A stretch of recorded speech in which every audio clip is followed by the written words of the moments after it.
Charlas de la Noche, Palabras con Imagen, el análisis del diario acontecer con Magali Reina y Francisco Durán Rosillo.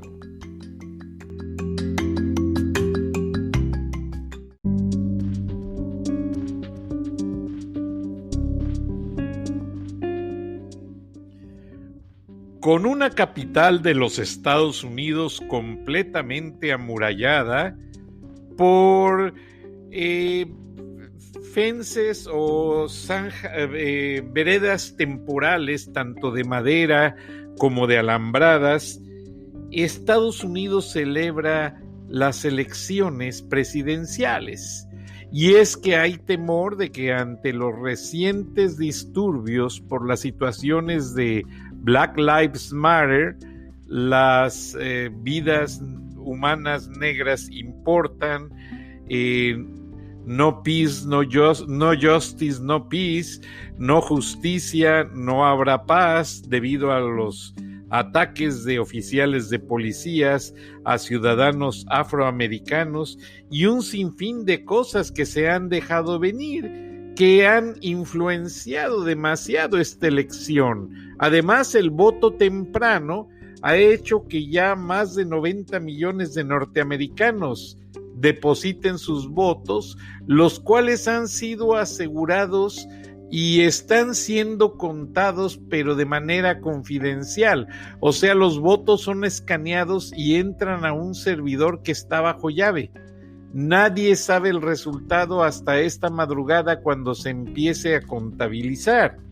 Y es notorio que la globalización acelerada que vivió los Estados Unidos en las últimas décadas ha desarrollado un efecto demográfico que influye demasiado en estas elecciones. Lo estamos viendo en Texas y en la Florida. En la Florida hay mucho latino, hay una reciente ola hispana. Los cubanos americanos están votando por Trump, algunos de ellos por Biden, y los mexicanos que están más que nada dedicados a otras labores como medicina, la agricultura, la construcción y otras nacionalidades caribeñas o de países caribeños están haciéndolo por Biden. Y es que los nuevos ciudadanos americanos, los jóvenes latinos, son el nuevo boom de esta elección. Los mexicanos que se movieron a Texas también están influyendo, y estos dos estados son muy influyentes, dado que 80,000 jóvenes latinos cumplen los 18 años cada mes en los Estados Unidos, y eso es una estadística que seguirá siendo efectiva en los próximos 10 años. O sea que la ola latina en los Estados Unidos no solamente está creciendo, sino está influyendo y está cambiando la manera de votar. Ahora sí, ya no somos quienes polémicamente medio inclinábamos la balanza. Ahora, el latino en general decide en las elecciones presidenciales, y aunque no hay un ganador determinado, se habla de promedios, se habla de ranks, se habla de algunas influencias en ciertos sectores, de tendencias. Todavía se cree que no vamos a tener un ganador oficial esta noche para saber quién es el próximo presidente de los Estados Unidos, porque está muy peleado en muchos estados los resultados, y se está viendo con los escaños de la Cámara de Representantes, o sea, el Senado y la Cámara de Diputados, que están muy peleadas las curules. Buenas noches, Magali Reina y Rogelio Ríos Herrán, internacionalista del Colegio de México, editorialista del Grupo Reforma y editorialista del Grupo Visión, y Magali, la periodista de casa. ¿Cómo ven esta elección? Buenas noches, Frank. Buenas noches, Magali. ¿Qué tal? Adelante, Magali. Pues, espero se nos corte mucho la llamada. Estaba teniendo un poquito de problema para escucharte, Frank, pero bueno, en lo que escuchamos es algo que está bastante cerrado. Nosotros en México obviamente estamos muy a la expectativa de qué es lo que va a pasar, quién es el que va a quedar. Y bueno, no nos queda más que pensar que quede el mejor, porque pues nosotros siempre estamos de cierta forma enlazados con Estados Unidos, y somos también socios comerciales y somos parientes, porque tenemos mucha gente también allá, Frank. Entonces, pues esa es mi opinión desde acá, ¿no? Yo tengo una pregunta para Rogelio antes de que nos dé su opinión.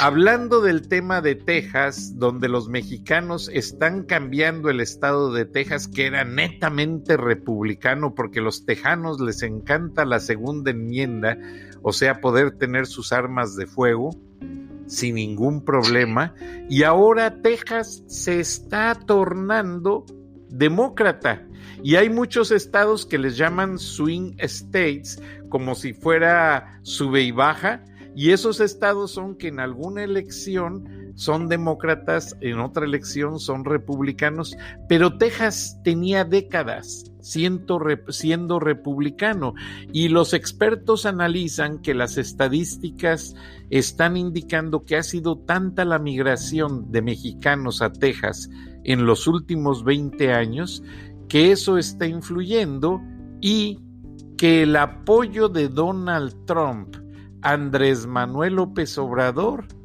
creo que también está influyendo en esos mexicanos. ¿Qué te parece, Rogelio? Sí, muy interesante, qué bueno que tocas el tema de Texas. Mira, ahorita que te escuchaba, recordé esta cerrada pelea que hubo recientemente en el escaño por el Senado entre el señor Ted Cruz, nada menos que el viejo lobo de mar de Ted Cruz, y este joven de El Paso, Texas, Beto O'Rourke, que pues, se candidateó y le dio pero un buen susto pues al mismísimo Ted Cruz, que pudo retener su puesto en el Senado, pero apenas por una ligera ventaja. ¿Qué señalaba esto? Que Texas está cambiando exactamente por el fenómeno migratorio que señalas, pero además por la acelerada urbanización, digamos, el crecimiento de sus ciudades. Es muy claro el panorama en Texas. Houston, por ejemplo, tiene una alcaldesa demócrata, San Antonio, Austin, no se diga, ¿no? Dallas, Fort Worth. Pero en las poblaciones más pequeñas o en las zonas rurales de Texas siguen predominando, digamos, los alcaldes o los concejales, los legisladores republicanos.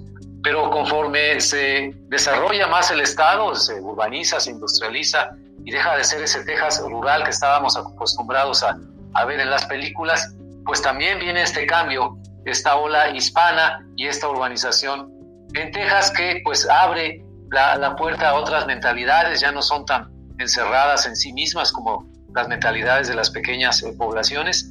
Entonces yo no sé si ya en esta elección, en esta noche, se refleje esa situación como para que Texas dé el giro hacia un estado azul. Podría ser, quién sabe, a lo mejor todavía estas tendencias que estamos comentando faltarían un poco más para que maduren, pero no descarto incluso que pueda darse una sorpresa. Pero tienes razón, somos los hispanos los que cambiamos, digamos, la faz de muchas zonas en Estados Unidos. Y Texas no podía ser de otra manera. Mira, Texas, de los 3,000 kilómetros de frontera que compartimos entre México y Estados Unidos, Texas prácticamente abarca 2,000 kilómetros. Estamos hablando desde El Paso, Texas, hasta Matamoros, Tamaulipas.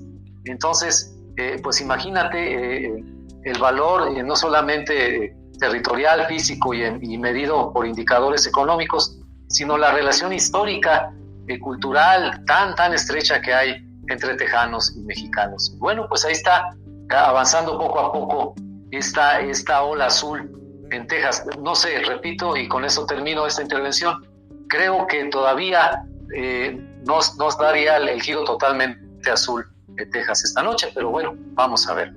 Bueno, pero hay indicios. Ahora, para nuestra audiencia que nos escucha en otros países, cuando decimos el Partido Azul, nos referimos a los demócratas o los que tienen como símbolo el burrito, y cuando decimos el Partido Rojo, nos referimos a los republicanos, porque mucha gente no lo ubica.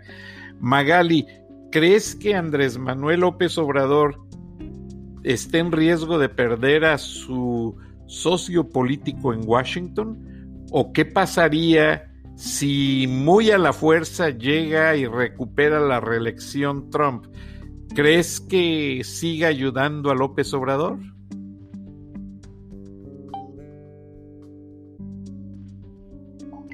Frank, discúlpame, estoy perdiendo Magali, contacto, Magali, no escuché bien la pregunta. Magali, ¿crees que López Obrador siga siendo apoyado por Trump, sí o no?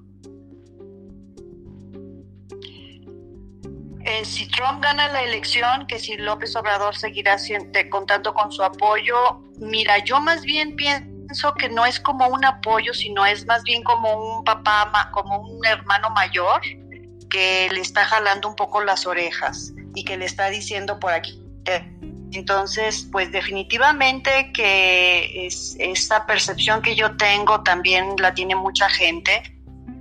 Si Trump ganara la elección, pues eso es lo que quisiéramos, porque la verdad es que aquí se nos está saliendo, como quien dice, mucho del guacal, no solo López Obrador, sino todo el partido que ahorita está en poder del poder legislativo y está haciendo verdadero destrozo del país, un día sí y otro también, y por horas nos enteramos de cosas bastante lamentables. Entonces eso es lo que, y por eso se piensa también en ciertos sectores que el cambio a Biden sería positivo. Entonces la verdad es que estamos expectativa en cualquiera de las dos cosas, Frank. Rogelio. Bueno, qué interesante lo que dice Magali. Sí, en efecto, y yo también lo he escuchado mucho en México, pues ojalá siga Trump, porque pues si ya de todas maneras se forjó una relación entre López Obrador y Trump, pues ¿para qué desestabilizamos esa relación? La verdad es que esa relación está como con alfileres, ¿no? Y ha crecido en las últimas semanas, en los últimos meses, muchos reclamos de empresas americanas establecidas en México, reclamos ante el Congreso de Estados Unidos, ante el Departamento de Justicia, la Casa Blanca o las autoridades de comercio de allá, en el sentido de que se les está obstaculizando mucho la libre competencia o no se les permite invertir en sectores como la energía alternativa. Entonces, ahí se está como que poniendo en duda y pues viene esta puesta en duda por acciones internas del gobierno de López Obrador, ese acuerdo de conveniencia entre Trump y entre López Obrador. Y sabemos por experiencia histórica y por el peso que tiene la economía de Estados Unidos, que siempre cualquier presidente, sea Trump, cualquiera otro, el nombre, el color de quien esté en la Casa Blanca, siempre va a depender los intereses de las empresas americanas, y entonces tendrá que dar todavía un jalón mayor, así de hermano mayor al menor, para que se comporte y no esté haciendo de travesuras. Entonces habría que, tal vez estaríamos eligiendo entre escenarios de mucha mayor presión con Trump, y presión descarnada, además, que no oculta nada, y escenarios en que Biden presionaría en otro sentido, con otras estrategias tal vez, pero presión al fin y al cabo. Entonces habrá que prepararnos en ese sentido para ver si la apuesta de una relación personal que ha cultivado López Obrador con Trump, en el caso de que siga Trump, pues se sigue en estos términos, o si es capaz López Obrador, y aquí veo un grandísimo desafío, de cultivar una relación similar con Joseph Biden. No, y principalmente que se reconoce que Donald Trump no tiene buenas maneras, no es diplomático, pero sabe cómo mover el dinero, sabe cómo motivar a las empresas para que inviertan, y principalmente ha ido a ponérseles enfrente al presidente de Norcorea, y si se fijan, desde que fue y pisó su frontera, no ha habido amenazas de más misiles, haciendo pruebas sobre el océano, tratando de amenazar y amedrentar a los Estados Unidos. Ahora dicen que unos votos que están afectando mucho a Trump son los de la comunidad china, que es muy grande en los Estados Unidos, porque Trump ha tenido serios asuntos de negocios y políticos con el presidente chino. Ahora, los medios masivos de Estados Unidos solamente, nada más para que se den una idea, es una industria grandísima, pero solamente 10 televisoras y periódicos le dieron su apoyo a Donald Trump, mientras que 113 medios de comunicación, entre cadenas de periódicos, radio y televisión, le dieron su apoyo a Joe Biden. Entonces, Donald Trump, esa encuesta que hizo encarnecida polémica de preguntarle a sus audiencias siempre y confrontarlos, decirles, miren, todos esos camarógrafos que están allá atrás y fotógrafos, ellos son fake news. Entonces, toda esa encuesta que les decía, ¿ustedes creen en los fake news o no les creen? Y la audiencia le gritaba, no, no les creemos. Bueno, ahora le están cobrando la factura. ¿Creen que Donald Trump la pague esta noche de una manera difícilmente con votos?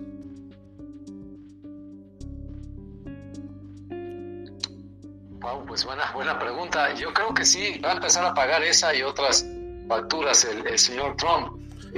Este pleito que trae con los medios de comunicación va más allá de desacuerdos por el contenido de una nota o de una información que se da. Es una especie de pleito como existencial, es como si quisiera rebatir el presidente Trump incluso la existencia misma de los medios de comunicación. Y yo creo que para él y para cualquier político que se ponga en esa situación, pues es una batalla perdida, porque además las empresas que manejan los medios de comunicación son permanentes, seguirán muchos años después de que el presidente Trump haya concluido su mandato, se haya retirado y vengan nuevos gobernantes. Pero así la quiere librar Trump. Tienes razón, estimado Frank, tiene un estilo directo que en algunos momentos le ha funcionado, que cuando ha sido necesario plantarle cara al gobernante de Corea del Norte, que entre paréntesis que ni los chinos se han atrevido a ir y visitarlo y jalarle las orejas ahí en su mismo territorio.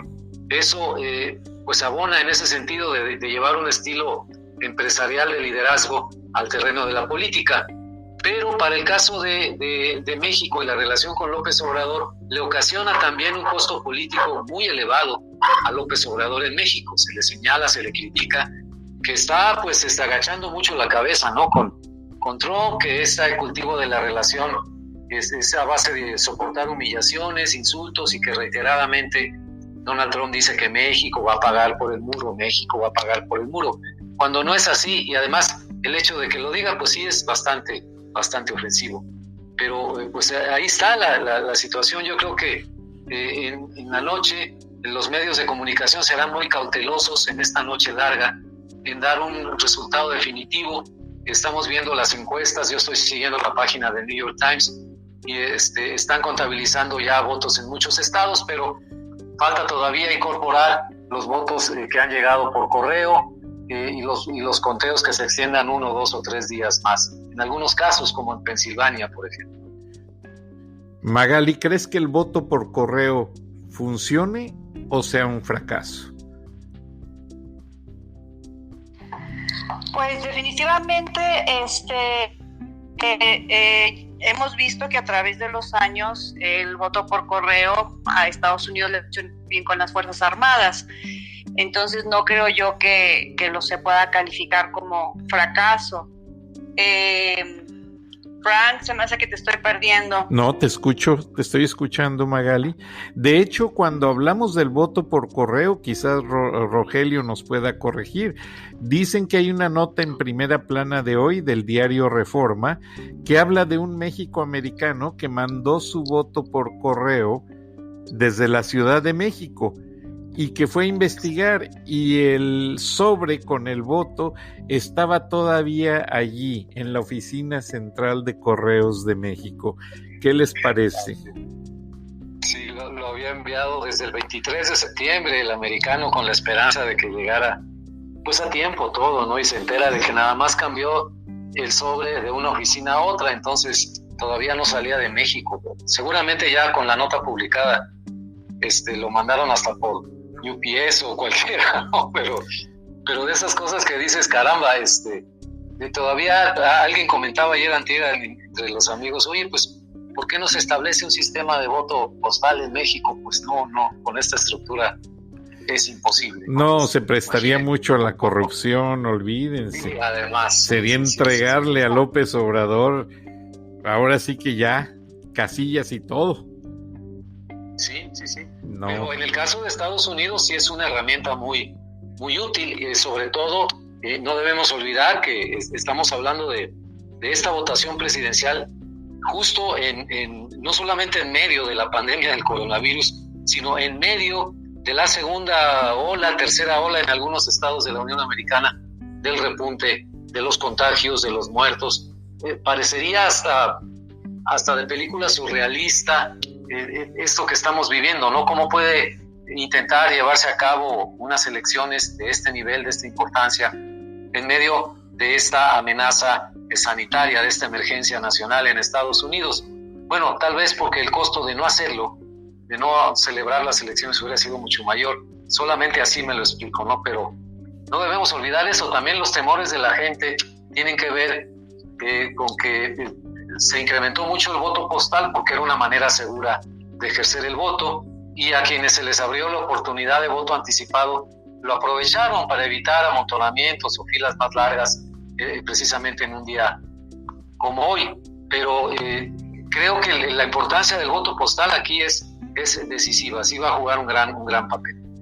Sí, y aparte también existe el antecedente, como mencionaba Magali, Estados Unidos tuvo tiempo de practicar el voto postal gracias a las Fuerzas Armadas que están destacamentadas en otros países, y que eso ayuda a que Estados Unidos ya tenga un protocolo, un sistema de resolución para este tipo de cosas.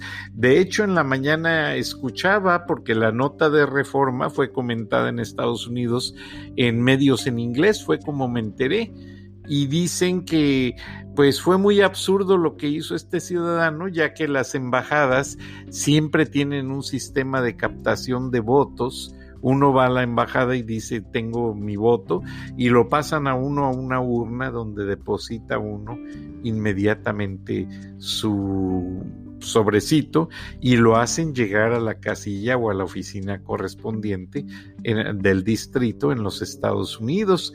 Pero bueno, fue una nota de color, fue una nota que se prestó a muchos comentarios. Ahora, yo estoy pensando algo que realmente me está dejando perplejo, que es las elecciones más costosas de la historia del mundo siempre se celebran no en los Estados Unidos, es en México. Aunque en los Estados Unidos no hay límite de gastos, pero ese dinero lo ponen empresarios, lo ponen familias muy influyentes. A diferencia que en México lo pone todo completamente el gobierno a través del INE o del Instituto Electoral o como se llame. Teniendo el sistema electoral más costoso del mundo, ¿creen ustedes que México se vea o se siga viendo afectado por procesos que sean cuestionados en el futuro? Mira, si te refieres a elecciones presidenciales, por ejemplo, que también son las de más alto impacto en México, yo creo que se ha alcanzado ya un nivel, digamos, de profesionalismo, de eficiencia en la organización de las elecciones, como para volver a pensar en escenarios del pasado. Por ejemplo, en aquella elección de 1988, ¿no? La caída del sistema famosa, que además era una época en que el mismo gobierno hacía el conteo de los votos a través de la Secretaría de Gobernación. Bueno, esas épocas ya están superadas.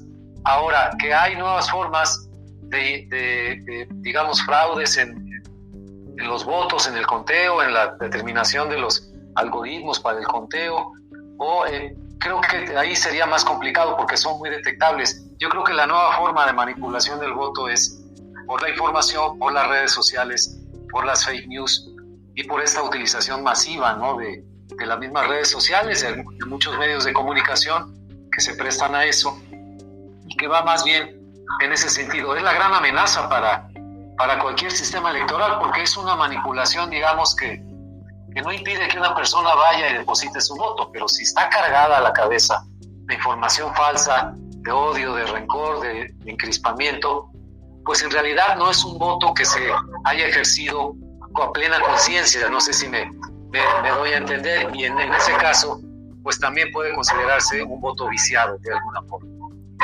Correcto.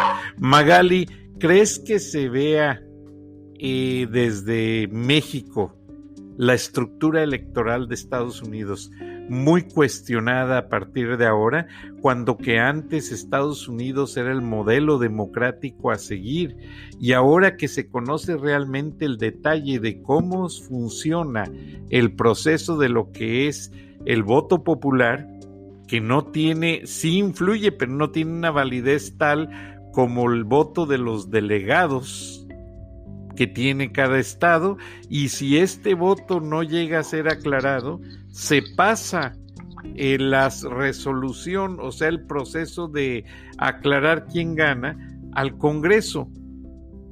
¿Qué mecánica, qué imagen tiene esa mecánica electoral ahora en México, después de tantas situaciones tan cuestionadas desde la votación de Hillary y Donald Trump en el 2016 y a partir de los resultados de hoy?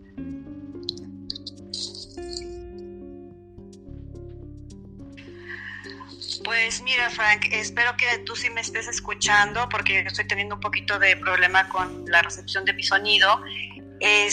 Fíjate que en las elecciones pasadas que hemos tenido desde que tenemos el Instituto Electoral, la verdad es que era pues ya un gran acierto para los mexicanos, y tener este instituto que era completamente fuera aparte de pues de las fuerzas políticas, ¿no? Pero estamos viendo aquí que también es corrompible, y de hecho tenemos bastante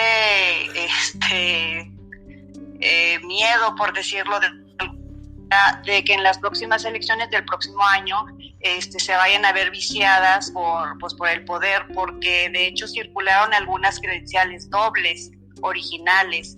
Entonces, al menos acá de este lado es lo que te puedo comentar. Yo siempre he tenido la imagen de un instituto electoral en Estados Unidos, pues ejemplar. Rogelio, en menos de un minuto, ¿quién crees que gane? ¿Trump o Biden esta noche? Mira, esta noche creo que va a tomar la ventaja Biden. Sí, que puede ser definitiva a partir de ya el conteo completo de los votos postales. Lo digo no solamente porque sea una simpatía o no simpatía, sino porque creo firmemente que lo que va a repercutir mucho en contra del señor Trump es su desgaste una vez que ha llegado al gobierno. Era muy distinto hace 4 años, cuando era un candidato novedoso, fresco, que rompía todos los esquemas y todos los cartabones, que no tenía empacho en hablar, no tenía pelos en la lengua, como decimos en México, a lo que es ahora, enfrentado a una pandemia que lo ha desbordado, con un golpe terrible en la economía estadounidense, del cual apenas se está recuperando, y con una gran capacidad de provocar animadversión hacia su persona en amplios sectores de la sociedad estadounidense. Creo que en ese sentido esta figura de pagar las facturas se aplica muy bien en este sentido, y para la persona de Trump. Eso es lo que creo. Por eso me parece que la proyección de Biden, sin que necesariamente sea, también hay que decirlo, un candidato que atrae masas o que es carismático, simpático, ¿no? Es bastante apagado el señor Biden, perdóneme que diga yo. Muy silencioso, mientras que Trump ya tiene Trump, perdona que te interrumpa, tiene invitadas 400 personas hoy en la noche a la Casa Blanca para festejar su triunfo y todavía no sabemos si gana. Magali, Rogelio, les agradezco, nos tenemos que despedir, despídanse de la audiencia con su candidato favorito. Magali, adelante tú primero. Muchas gracias, Rogelio, y muchas gracias, Frank. Una disculpa porque estuve teniendo problemas de recepción, no sé qué pasó, pero pues esperemos lo mejor para Estados Unidos.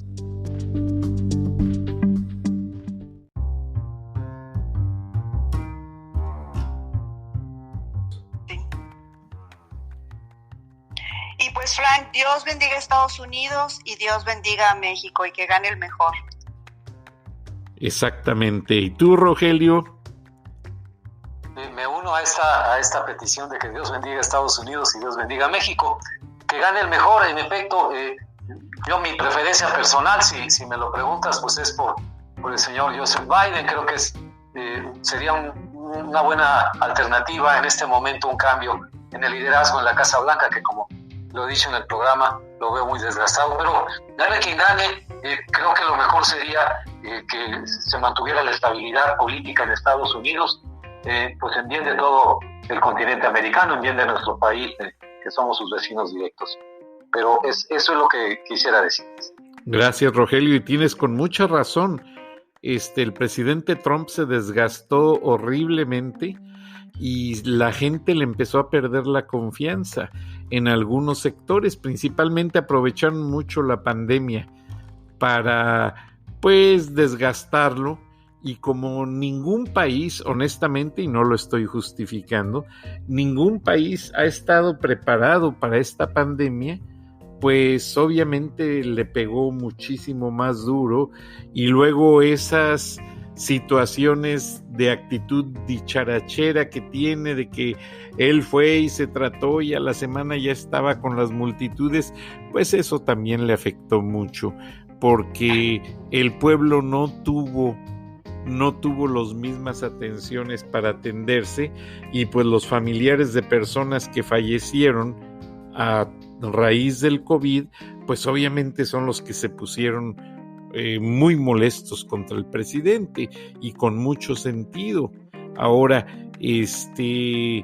políticamente hablando, el republicano es muy de hacer que se respete a los Estados Unidos, y el demócrata es muy de sentarse a platicar a una negociación, y a veces eso no funciona en estos tiempos.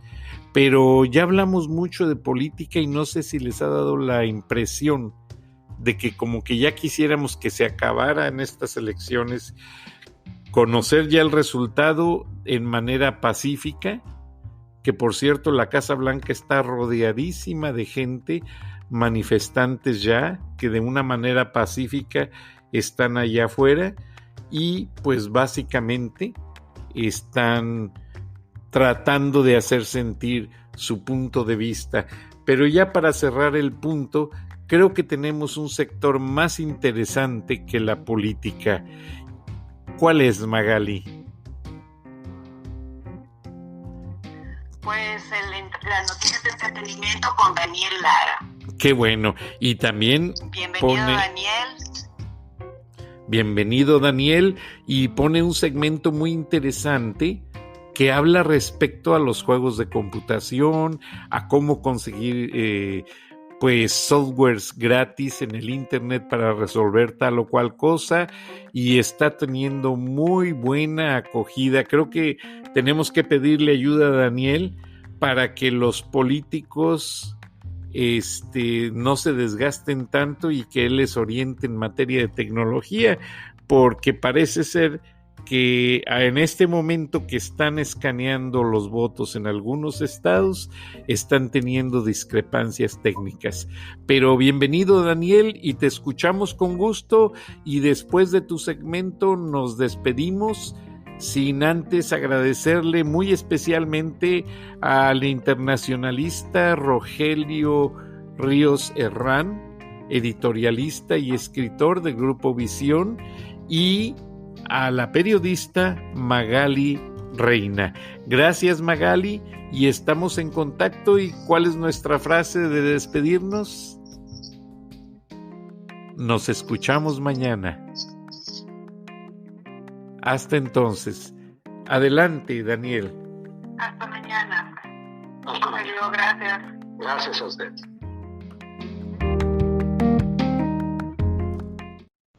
Muchas gracias, Frank. Vámonos con las noticias de entretenimiento de la semana. Se realizó la final del Campeonato Mundial de League of Legends, llamado Worlds 2020, en un estadio con más de 6.300 personas en Shanghai. Todo esto fue llevado a cabo con las medidas de bioseguridad necesarias y el equipo ganador este año fue Damwon Gaming de Corea del Sur.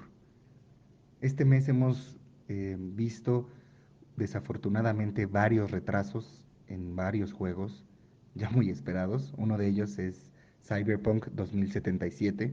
Se ha retrasado nuevamente y ahora saldrá hasta el 10 de diciembre. Este es el juego altamente esperado de los creadores de The Witcher, CD Projekt Red.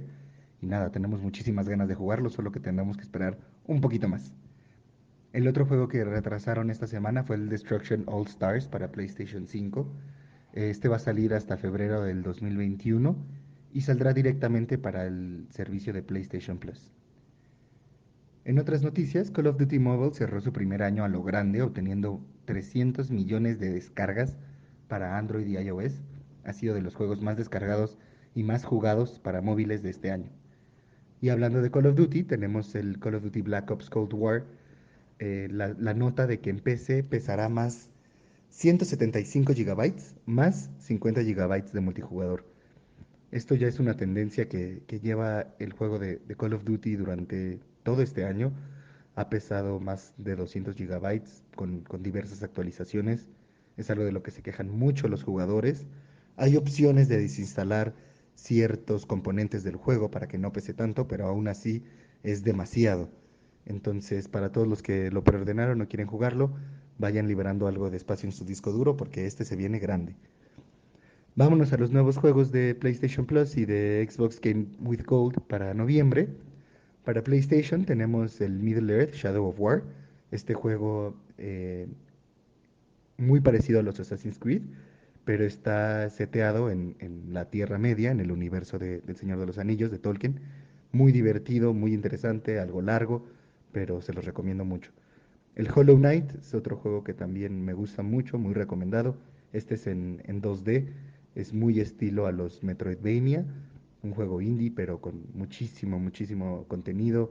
Es en un mundo de bichos, entonces también es un setting completamente distinto a lo que estás acostumbrado.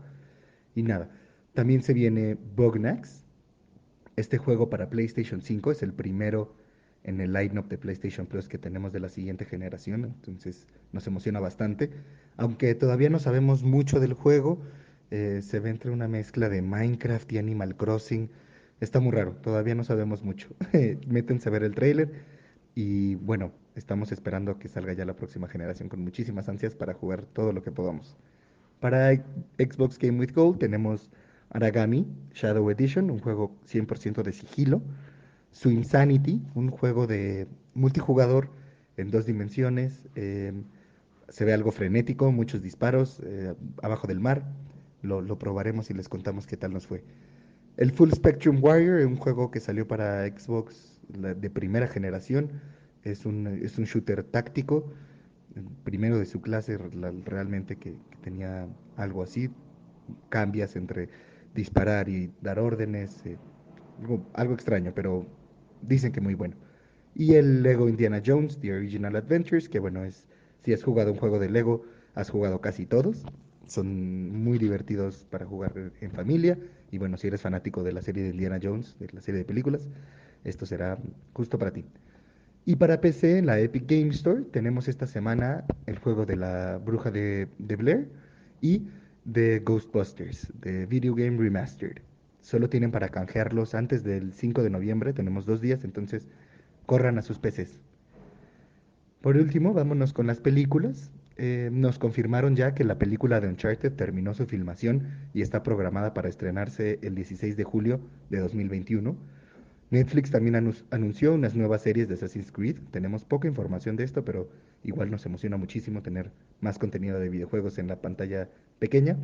Y se estrenó la segunda temporada de The Mandalorian en Disney Plus. Esto ha sido todo por mi parte, Frank. Muchas gracias y nos escuchamos la próxima semana.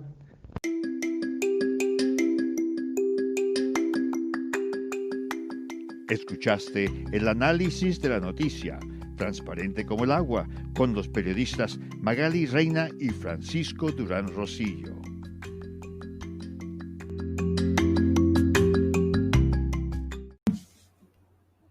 On the road to success, we all start somewhere. At Walmart, it doesn't matter where you begin. Every name badge is a passport to opportunity. More than 3/4 of our management in stores started out as hourly workers, including our president and CEO. And while it's true that our associates build their own roads to success, we're committed to strengthening their paths by investing in their futures, like offering the option to earn a college degree while paying just $1 a day. Learn more at walmart.com/spark.